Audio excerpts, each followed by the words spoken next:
Hello, everyone. Thank you so much for coming. So many people that I know. Kathleen Duell, I'm so happy to see you a minute ago, and Pat and Wendy and all kinds of people. So I just want to put in the disclaimer that my focus tonight is more for beginning people who are newer to mediumship, just sort of as a request from Wendy that, sometimes I have a soft spot in my heart for beginners because after less than 5 years, I consider myself to be certainly a beginner. And so for those of you who are battle-worn veterans, this may be redundant, but so take it for what it's worth. The other thing I want to say is that nothing I'm about to say, hi, Ellen, nothing I'm about to say is meant as absolute truth. Others with differing experiences may well have differing opinions. So what I'm going to share tonight represents my understanding as of this point in time and based on my personal experiences. And the minute I share it with you, hopefully my perspective will continue to expand. So I don't believe there really are absolute truths. If we look at all of human history, it's always been partial information until we got more information. And I think often of those people waving to Christopher Columbus as he was sailing away that day, and they knew he was going to sail off the edge of the world. And that was their truth. And turned out that they got some more information when he came back. So I think that the secret in my mind to mediumship is to stay as open as possible. And yet it's tempting because the way that we're taught to learn in school in most of the Western world is you study for the right answer, you take the test, you pass the test, you got the right answer, and you hold on to that right answer. And as soon as we decide, if you think about genocide and herbicide and homicide, it means to kill something, right? And when we decide, we kill the other options. So be careful about the things that you decide and think about it in those terms. If you've decided that something, fill in the blank, is the absolute truth, are you cutting yourself off from more information? And in this conversation, more information from spirit. If we decide on an absolute truth, it also blocks spirit's ability to communicate with us, in my personal experience. So if we could think of truth as more a river rather than the Rock of Gibraltar, I think it keeps us in a more fluid place. So there's a gentleman called C.W. Leadbeater who lived in the late 1800s, early 1900s. And there's a quote of his that's a favorite of mine that I wanted to read to you. And it goes as follows. It is one of the commonest of our mistakes to consider that the limit of our power of perception is also the limit of all that there is to perceive. That place where we decide. So there's a story. In order to start tonight, first I guess I should backtrack, and for those who aren't familiar with my story, on July 17th, 2017, the love of my life was hit by a car and catapulted to the afterlife or the spirit world, or call it what you will. And that phone call that morning ripped me from the moorings of my life. I was suffocating on my grief because of the belief that I had lost Scott. And the spirit world saved my life.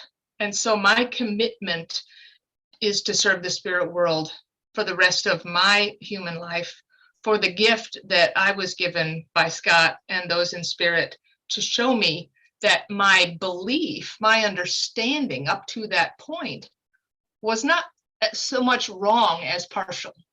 And I was given more information. I was given the gift of more information. So could I, and you don't have to do the raise your hand thing, but I can see some of you, but if you can you raise your hand if you struggle at all with the idea of meditation? So there's a few people. So I'm hoping I'm very excited about what I'm going to share with you about meditation, because for me, I spent 40 years of my life trying to figure out meditation and how was it even interesting or meaningful? I got zero, I got nothing for 40 years. And after Scott passed, and I had a number of readings from different mediums, and the collective message was, if I want to connect with spirit, the avenue was meditation. And I didn't know how to get from where I was to where that would be meaningful.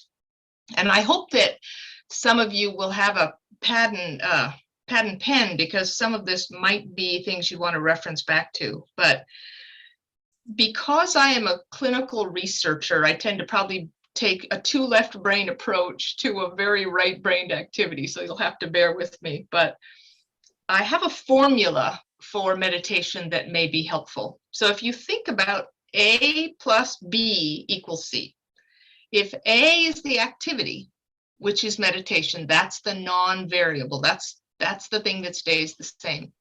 A is meditation, plus B, which is your intent. Your intention is the variable, so that's the B, equals C, the outcome. So if your intention is to sit in bliss beside higher consciousness and think no thoughts, you're going to get a different result than when Scott died. All I wanted was to connect with Scott. So I had a very different intention than a lot of people and their meditation. So if you think about it, you can switch that B depending on your mood, depending on what your aspirations are at any given time. Change the B, change the outcome. And so what I would tell you is that I shifted it for myself. Suzanne Giesman had done a reading for me, and at the end of that reading, she was the one who broke the bad news to me that if I wanted to connect with Scott, I was going to have to learn to meditate.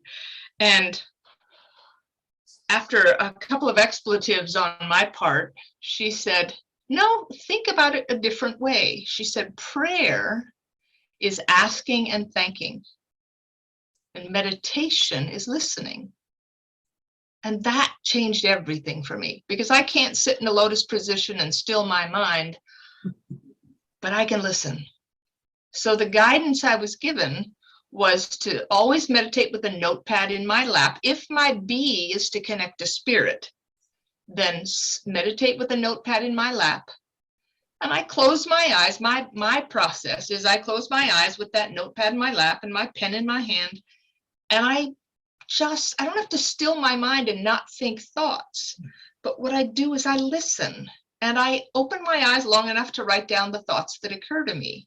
And over time, I began to understand the difference between my thoughts, I need to get new tires, and thoughts that spirit might be able to push through from my subconscious into my conscious awareness. So for me, when I shifted from meditation as stilling my mind in lotus position and whatever the heck I thought it was for 40 years that didn't work, and I just call it listening practice. Because ultimately, as a medium, that's what we're doing. Whether it's, whatever the etheric senses are, whether it's listening or seeing. And thank you, Annie, so much for shaking your head. It's very helpful. Just listen, and spirit will teach you. And I can tell you that the cheapest school you will ever attend is your own meditation.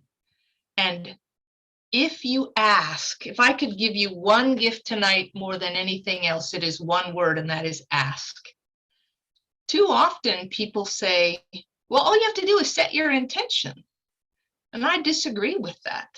Intention is fine, but it's kind of like I can intend to go to my car to go to the grocery store, but I got to take an action if I'm actually going to get the work done. So to ask, if I show up at your house and you invite me in, and I go to your dining table and I sit down and I silently intend for you to fix me dinner, I'm probably going hungry.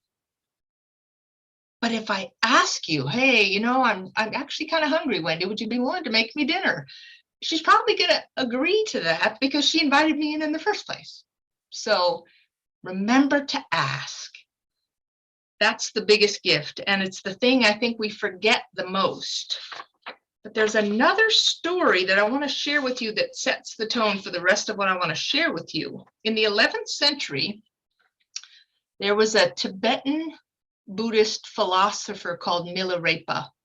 I'm probably getting his name pronounced wrong, but bear with me. So Milarepa had lost his entire family due to violence in the region. And so after the death of his family, he retired to a cave in the high Himalayas, and he planned to spend the rest of his life, however long that was, in the silence in this cave by himself. And what transpired in him sitting in the silence and listening, his listening practice led him to the discovery of his gifts as a yogi. And so over time, students came, and the miracle of Milarepa, which you can still go to Nepal now and see this cave, if you can get to 15,000 feet, is that he would stand in that cave and he would hold out his left hand and he would put it against the stone wall and he would push into the stone as though it were a sponge. And when he removed his handprint stayed in the stone. And so for centuries, people have been going to see his handprints in the cave because there are multiples. And so one traveler asked the guide, "What is this and how is this possible?" And what the guide's response was that the great teacher's meditation teaches us that he knew that he wasn't separate from the stone. And so my assertion is, if we can understand that we are not separate from spirit, our loved ones don't die and go someplace far away above a cloud somewhere. What if heaven is real and it's there in the kitchen and you're in the living room? And that they're far closer, maybe at a different octave. But if we take it from not being separate, that possibility shifts what becomes possible for us. So the other gift I want to give to you is this idea of a phrase which I use all the time, which is what if? And what I mean when I say what if is, if there's a spectrum, you can't really see if I spread my arms all the way out, but if there's a spectrum and over here is not possible and not true, and over here is absolutely possible and absolutely true, do you see that both of those are a full cup? Both of those have no more room for new information. Yet the midpoint on the scale acknowledges both possibilities. Maybe it's true, maybe it's not. Maybe it's real, maybe it isn't. But what if? So in the 4.5 years since Scott passed, I have encountered so many things that I would never, as a scientist in a million years, have believed would be possible. One of which, Wendy knows, I attended a seance with David Thompson, and Scott materialized in that seance and spoke to me and kissed my forehead twice. And yet I would not have imagined that possibility except for the gift that Spirit gave me, which is what if? What if that was real? What if that really was him? And someone says, well, what if it isn't? But it still holds space, because it's not just about us. It's about, if I say to Spirit, what if you're really here? That's an encouragement. And that encouragement, I think it is food for them to keep trying to get through to us. So there was a researcher, an astrologer, an early psychical researcher in the late 1800s, early 1900s, called Camille Flammarion. And there's a quote I wanted to read from Camille Flammarion. "We know nothing absolutely. All of our judgments are relative and therefore partial and incomplete. Scientific sagacity, discernment, consists in being very careful how we deny the possibility of anything. So I try to stand in that place of what if, and that has shifted my ability. And I'm not as quick to decide and kill the other possibilities. I believe it was the medium Scott Milligan, I'm not positive, but I'm going to give him credit because I can't remember who else it was, had said, don't try to limit a limitless power. And what spirit is capable of, if we can bring ourselves into that what if place, is more than we could possibly imagine. And the last thing I wanted to say about meditation, because for me, and I just have to give a plug for Wendy and Victor's book, because if you're a science geek like me and you want the facts, you want the science and something that really points towards all of the science that's been done over the years to prove that this is real, I highly recommend this book. But there's a gentleman who is called Itzhak, which is Itzhak, for those of you writing it down, Itzhak Bentov. And to me, the way that I think of it is, if something is real, then it needs to be provable. And that's why Victor and Wendy's book was so helpful, because there was a lot of scientific research and evidence.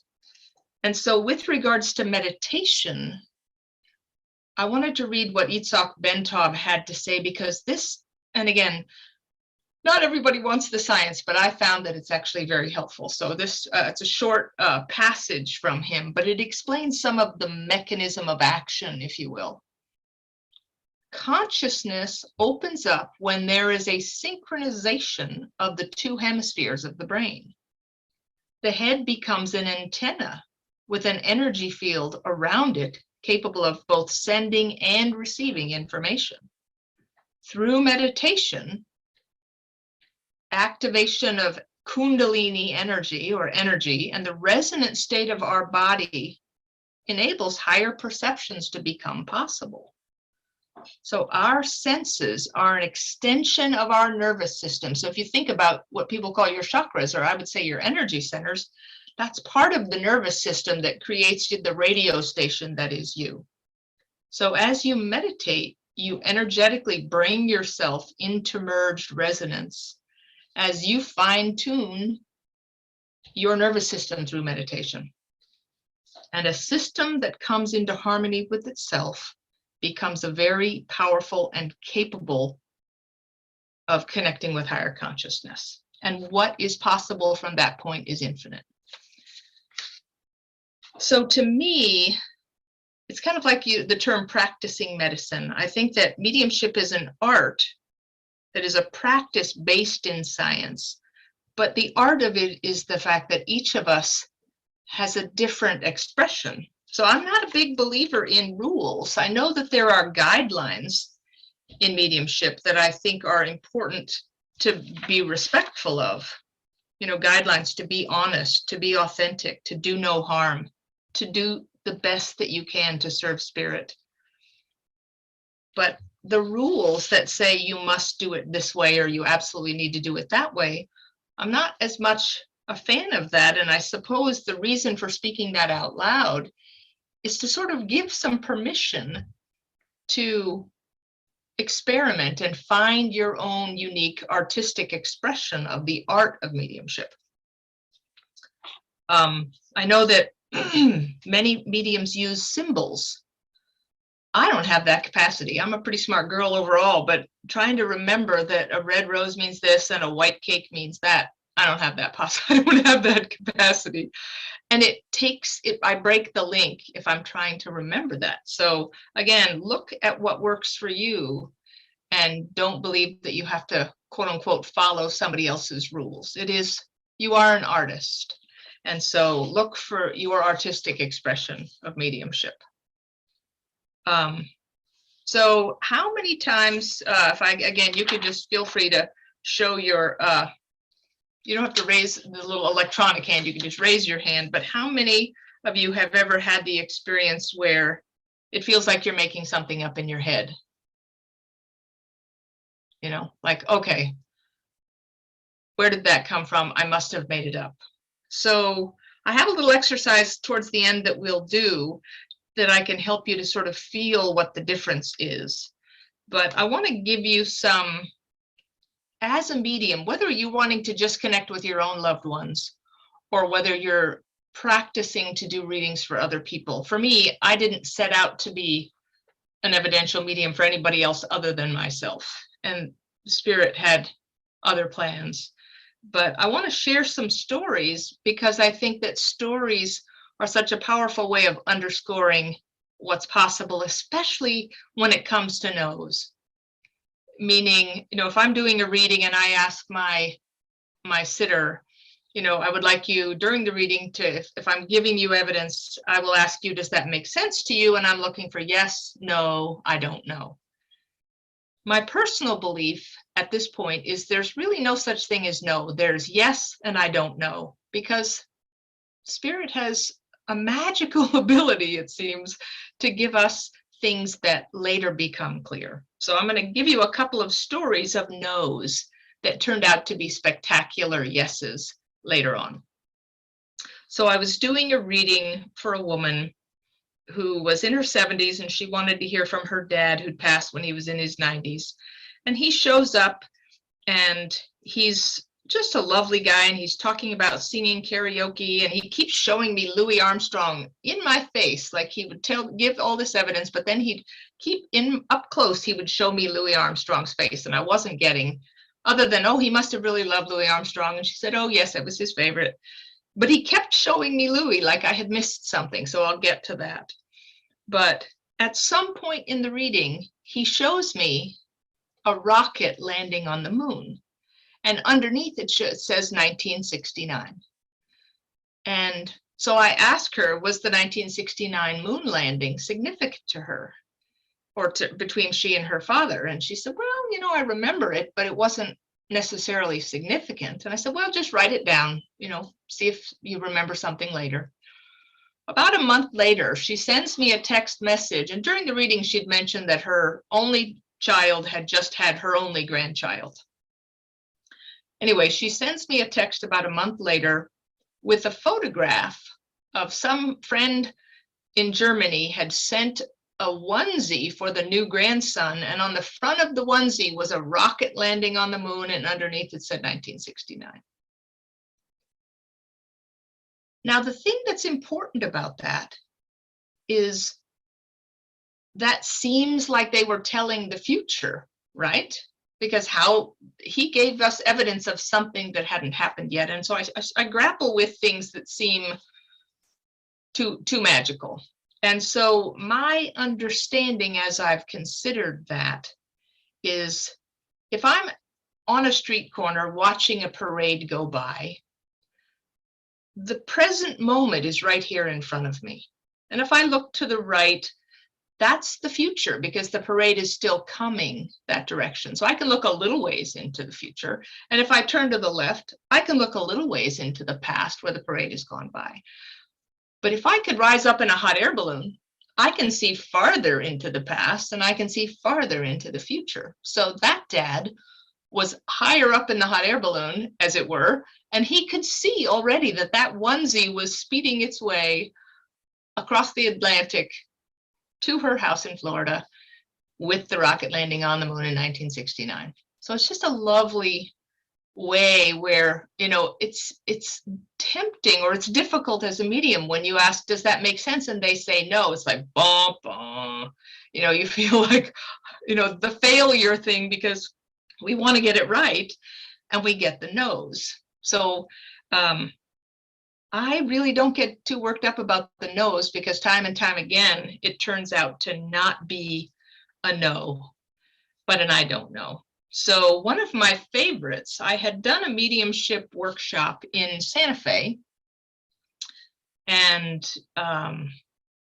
we were paired up, and I was doing a reading with a gentleman. He's a Hispanic gentleman, and there were all these things and information about his, they were giving me Spanish words, and I didn't even know what the words were, but they were accurate and whatever, So the guy could take pretty much everything I said, except for this RCA porcelain dog. Just like, that funny little dog with the black and white, the black ears and the white dog. And I'm like, Spirit is insistent about this porcelain dog. And he's got nothing. He will not take the porcelain dog no matter what. Like, whatever. So that's a no. Wasn't a big no, but it was a no. So I left that day from Santa Fe to drive back to my home in Colorado. And I was out in the middle of nowhere in northern New Mexico, and I had to stop to go to the bathroom. And so I go into this little diner in the middle of nowhere, and I always buy something. And so I asked if this woman had pie as I'm going to the ladies' room, and she says, yes, we have pie. So she cuts me a piece of pie, and I sit down when I come back, and I bend down to take a bite of this pie, and I look up, and there on the counter is that porcelain dog that I saw in the reading with that guy. And it's exactly what I saw. And so then all my little Scooby senses are on high alert, because I know that something's supposed to happen with this woman, and that it wasn't that guy, that Hispanic guy. It wasn't his family giving me the porcelain dog. It was this other guy, what do you call it, an interloper, stepped in just to make sure that when I got to the pie place, I would realize that something was supposed to happen there. So the woman came and sat down beside me, and just, nobody was there. She owns the place, did chit chat, and I knew I was supposed to ask, but you don't want to sort of be the terrorist medium who, how do you do it in a gentle way where you're not accosting someone with, because I didn't know who wanted to talk to her either. So I said, have you ever watched those shows, those interesting shows where like mediums are on TV? I'm trying to find some creative way to talk about it.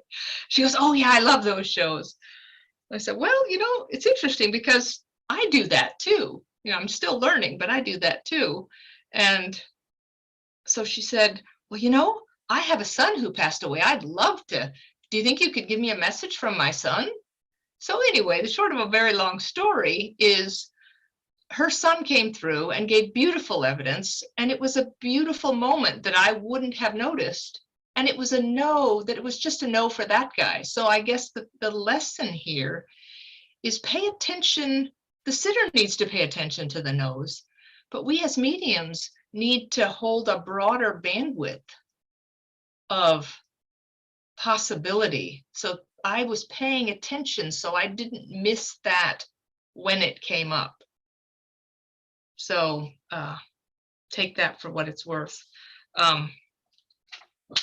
Anyway, it's pretty cool when stuff like that happens. So the thing I want to say about not making it up is, or how do you know if you're not making it up, is a phrase that would be good to write down if you're writing things down. And that is, imagination is to intuition as talking is to singing.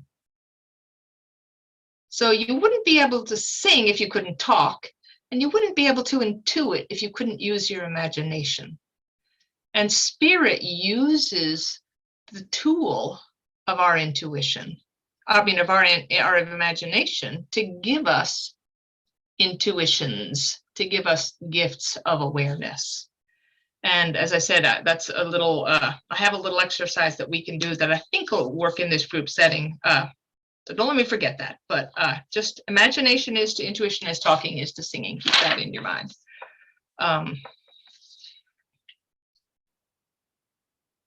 So it's important to remember, in my opinion, that mediumship is a faculty.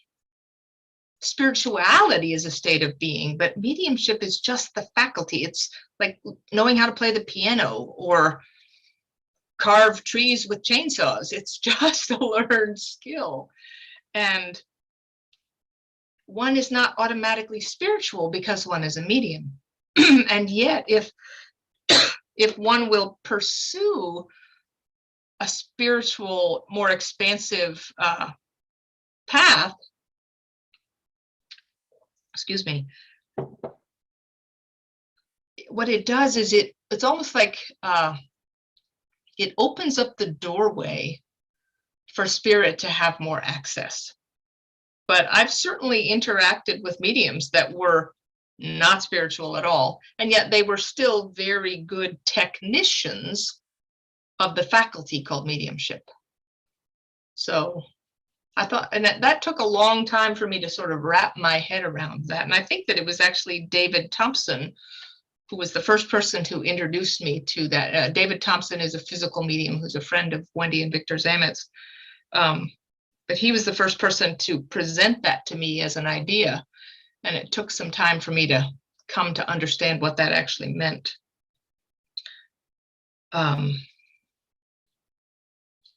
So with the whole you get no's, what I would say is find a group of people, even if it's just a good friend, that you can practice with, where they're not going to hold it against you when you get it wrong. You got to be brave and take risks, but it's easier when there's a net.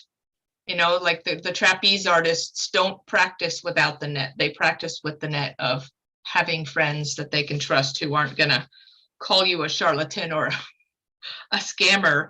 It's tricky because we're dealing with people who are in grief and we don't want to cause harm. And we also don't like to be wrong. But how many times are we right? And so I'll give you a perfect example of a time when I knew that I made it up in my head. I was doing a reading for a woman, and she wanted to hear from her cousin, and this guy had passed, and he was passed by a river, and it had to do with drugs and alcohol, but he was really funny, and he was making jokes about being dead, which is kind of tricky because then you don't want to offend the family member because this person in spirit is making jokes about being dead. So again, there's some nuance where we have to figure out how do you want to be true to what the spirit is saying, but in a way that is responsible to your audience as well. And so he was talking about this nickname that everybody had for him, but he didn't tell me what the nickname was. And then he went on to show me the Oscar Mayer Wienermobile. And if you're from the United States, you probably know what the Oscar Mayer Wienermobile is. And I was certain that I made that up. So I didn't tell her about the Oscar Mayer Wienermobile. I told her about the nickname, but I didn't tell her. I edited because I thought, I'm totally making that up. So there was enough evidence and she was happy with the reading, whatever. And then I hung up the phone. And then he shows up and he says, what are you doing? You didn't tell her about the Oscar Mayer Wienermobile. You got to call her back. And now I'm totally busted, by the spirit person, because now I got to call this woman back and tell her I was holding out on her. So I call her back because he's not going to give up. He's sort of, and how it feels, it's almost like there's a pressure. Just come on, come on, come on. You got to call her back. So I call her back and I say, I'm terribly sorry. This is what happened. And I felt like I was making it up. So I didn't tell you that he gave me the Oscar Mayer Wienermobile. And she shrieks and she says, that was it. That was the nickname we had for him, was Wieners. But if you think about it, how in the world is a spirit person going to get me to say the word wiener? If you showed me a package of hot dogs, I would say hot dogs. I wouldn't say wiener. If they show me a wiener dog, I'm probably going to say a dachshund. So again, they will be as creative as they need to be. But that was my slap on the hand lesson where you just give it, and maybe it would have been wrong, but it was incredibly meaningful for her. And I also listened when I hung up the phone. I listened to what he had to say. So it's not, the reading's over and peace out, I'm done. Keep listening. It's kind of like the porcelain dog. I can't tell you how many metaphorical porcelain dogs I've had since that time where a no turned into somebody else's yes. And maybe that's me not dialing it in as much as I need to, but I'm still learning. So be gentle with yourself as you're learning.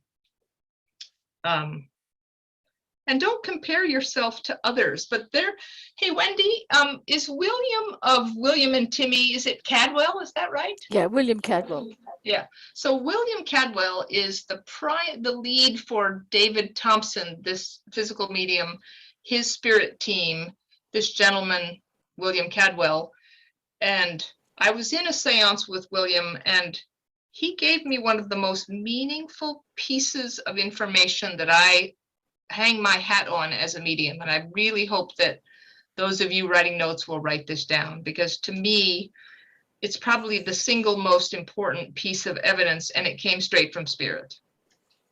And as newbies, or maybe not just as newbies, what he said was, with regards to doing readings, don't intend evidence, intend healing. Wow. You know, to me, it's like, don't intend evidence, because that's your ego. You want to be right. You want to look good. So every time I set in to do a reading, I stop and I take away my hope that it goes well and I get evidence that's going to be meaningful to the sitter. I have to remember that I serve spirit first, and to intend that healing happen, and I leave the rest in spirit's hands.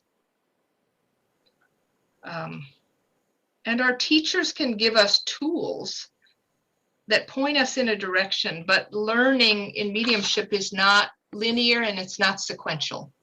So you sort of got to stay in this flow. But the one thing I wanted to make sure to remember to say is that it's important to understand that there can be differences between the energy producing person, which is spirit, and the energy receiving person. And that's based on the levels of development of our sensory apparatus. And how we develop our sensory apparatus is through meditation and through practice. And so find people you can trust and practice. And I'll tell you what, early on, all I wanted to do was connect with Scott, and all these other people in spirit started showing up. And so I asked people, I was too chicken to sit with anybody and actually do a reading, because that was way too scary. So what I would do is I would ask friends to give me the name of a loved one, and I would meditate, and I would ask their loved one to step in, and I would just write down notes, and then I'd go back and sit with the person, and we'd go through the notes. So find whatever way you need to start as gingerly as you need to, but spirit won't let you down. They want us to be successful. And whether that's us being able to connect with our loved ones want us to know that they're there as much as we want to know that they're there. So trust them. If you ever notice the word trust, T-R-U-S-T, what's the word smack dab in the middle? Us. Trust us. That's what spirit's saying. Trust us. We won't let you down. And every concert pianist started with chopsticks. So be patient with yourself as a beginner. Hey, Karen. And allow for the chopsticks part of your journey. And know that if you stick with it, spirit will help you. Every single time you sit in that silence and you do your listening practice, even though you don't know it, and this is my visual, but spirit is recalibrating, rewiring your brain to better be able to receive information. And all it takes is a little bit of time and a little bit of practice and trust. But the one thing, you know, like if someone says to you about, when we talk about love, I want to make an important distinction. I know we're getting, I know you'll give me the signal when it's time, Wendy, but I'm just going to keep rambling until you tell me to stop. Cheryl, it's fascinating. Is I make a distinction between capital L-O-V-E and lowercase L-O-V-E. So if you're sitting in a room right now and there's a lamp on, and this is, I want to give this to you as a visual. So if you have a lamp on and there's light coming out of that lamp, that light isn't electricity. It's a response to electricity. So it's a response to the source. So sometimes I'll do an exercise with someone and I'll say, okay, I want you to wrap your loved one in a bubble of love, but I don't mean the emotion of love. I mean, if you could make it up in your head as a larger embrace, capital LOVE versus the emotion, which is lowercase LOVE, not to signify anything less significant, but just a distinction. If you could expand to a larger embrace. Sometimes I'm doing a reading with someone and you get to that, oh my gosh, I got nothing. Then what do you do? And what I do in that moment is I try to go from lowercase LOVE to uppercase LOVE and realize that the source that creates the light coming off of that lamp is what I want to tap into, because that's where spirit resides. So how do we tap into that? I want to share a couple more stories. And so I have this friend, and I don't know if you all know the medium Nicole de Haas, but Nicole de Haas is a brilliant physical medium and mental medium in Holland. And she, I might get this slightly wrong, but I don't know if she would call it channeling, but I would call it channeling. She channels a spirit called Silver Cloud, and she wrote a book with channelings from Silver Cloud. And so I was with a friend of mine, and it was the anniversary of her husband's passing.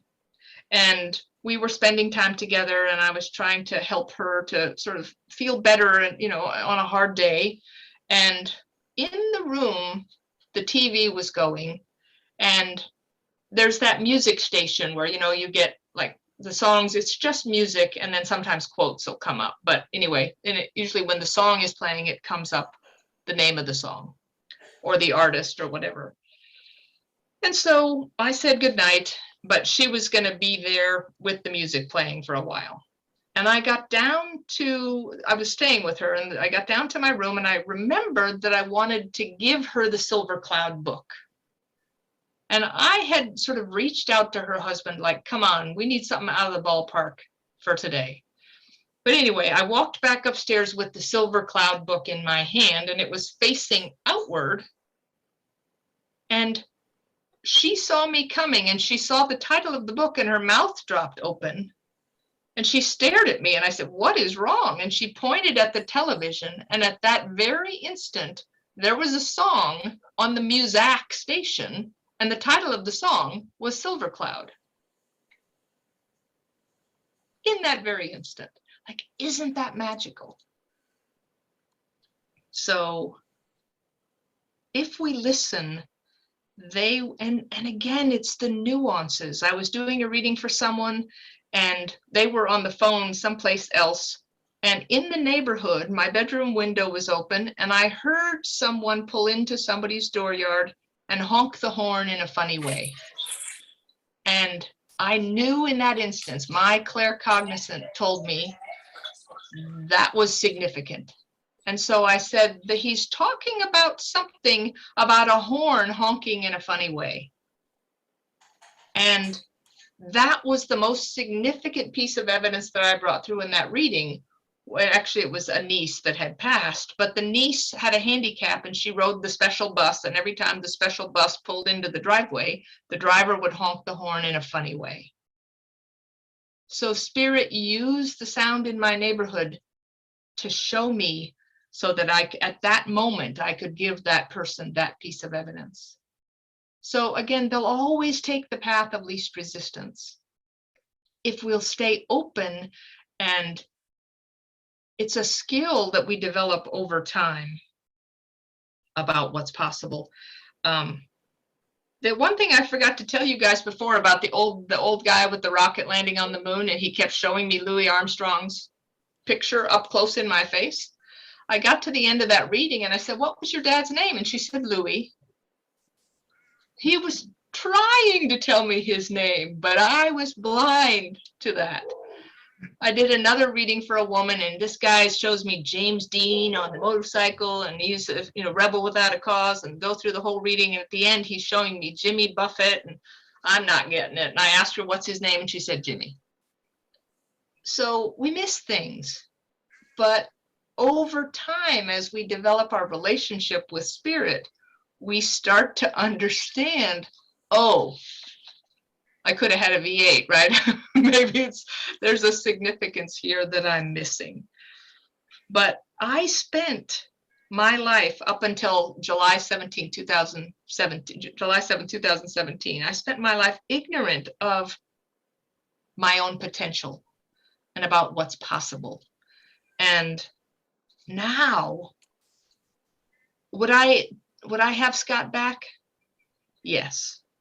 But the thing I'll tell you is that I get to spend, and this is something that might be hard to wrap your head around, but one day I asked Scott, because he's here every day, and every day I invite him to spend a day with me, and every day he's here. And one day I said to him, okay, when you were here, we had a relationship. Now you're here. What is this? What do we have? And he gave me a word I'd never heard before. I wrote a blog about it. And he said, we have a vibrationship. Isn't that great? Isn't that great?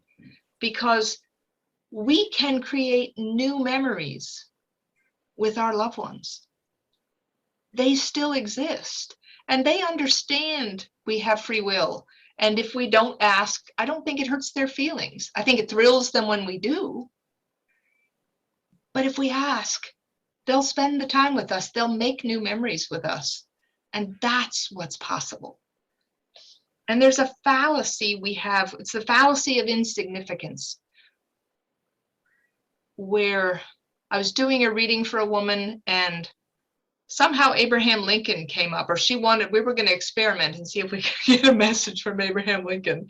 So I asked her to wrap Abraham Lincoln in a bubble of love. She's sitting in Philadelphia in front of a statue of Abraham Lincoln. And right as I'm going to ask Abraham Lincoln, I don't know if it's real or not, but we're just having some fun. And I asked her to wrap Abraham Lincoln in a bubble of love.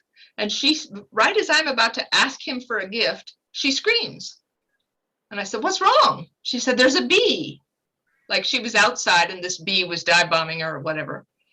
And again, it was a knowing that was not somebody popped up in the chat, no coincidences. That was a coincidence, I think is what we should call it, rather than a coincidence. It's the places where we coincide with spirit. So I knew it was significant. I opened my laptop, I typed in Abraham Lincoln and the bee. Who would have thought that there would be a famous quote that I'd never heard about Abraham Lincoln and a bee? And he said, when I hear a man preach, I want him to look like he's attacking bees or he's fighting with bees or something. But there was a very specific quote about him and bees. And again, if it's just you, you don't have to prove it to anybody else. Have some fun with it. One day I was asking Scott, if he's like, Scott, do you have a message for me today? And I grabbed a book off the shelf, closed my eyes, wrapped him in a bubble of capital LOVE, and I fanned the pages, and I opened the book, and I opened my eyes after asking him, do you have a message for me today? And the phrase my eyes landed on was, yes, I do. That's what's possible. Dialed in exactly, if we can stay in that place of what's possible. So since we're close to the end of this, I just want to share the best story, and it's the most teachable story. I believe Scott gave me this story, and some of you have heard it before, but it's, to me, the most powerful story of what's possible. So when Scott was in a physical body, he lived in Aspen, Colorado, and you don't need a car in Aspen, Colorado. So he rode his bike, walked, or took the bus everywhere because he was a traveler and he didn't want to have to worry about where to park a car.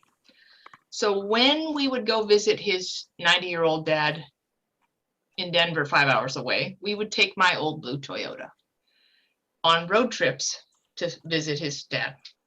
So he passes. I spend a year and some odd learning how to listen. And so I have started this vibration with him, and I know when he's around, but it's in my meditation. I'd never had him show up sort of not in my meditation. But anyway, a year and some later, it's Thanksgiving Day. I'm in my car driving to his dad's house for Thanksgiving. And I'm trying to get a radio station, but I'm in a canyon and it's not working very well. And so I turn off the radio and I'm thinking my thoughts, and I come out the other side of the canyon, and all of a sudden, I know that he's in the seat beside me. I know it. And I'd never had the experience before or since in such a palpable way. So I reached my hand into the passenger seat and I started talking to him like he was there, because he was, and thanking him for helping me and to not leaving me just alone in my grief, but helping me to figure this out.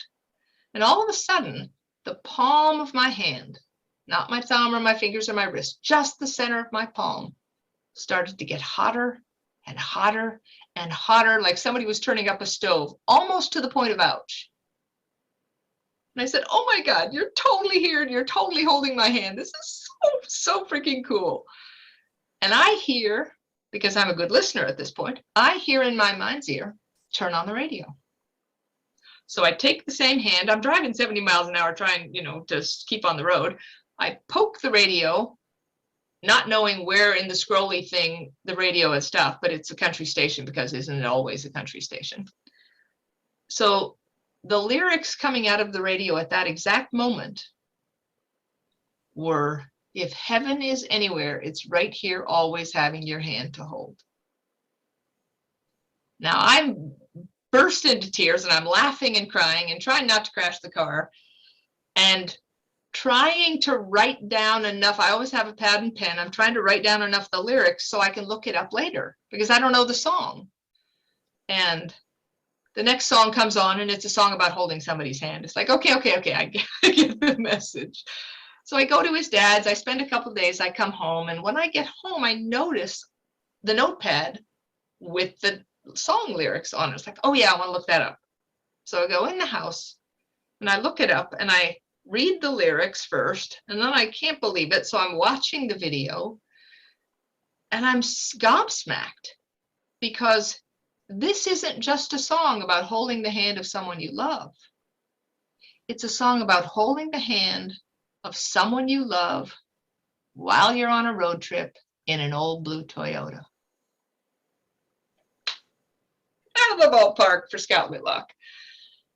And so the lesson, the teachable moment with that is I could have stopped with him holding my hand and not turned on the radio. I could have turned on the radio and not written down the lyrics. I could have written down the lyrics and not looked it up. And there was evidence within the video as well. But so my assertion, my hypothesis, my declaration is that spirit never gives us just one thing.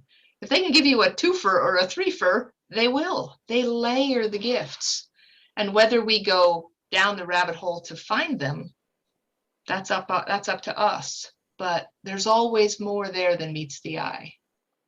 So that's my story. I'm sticking to it, guys.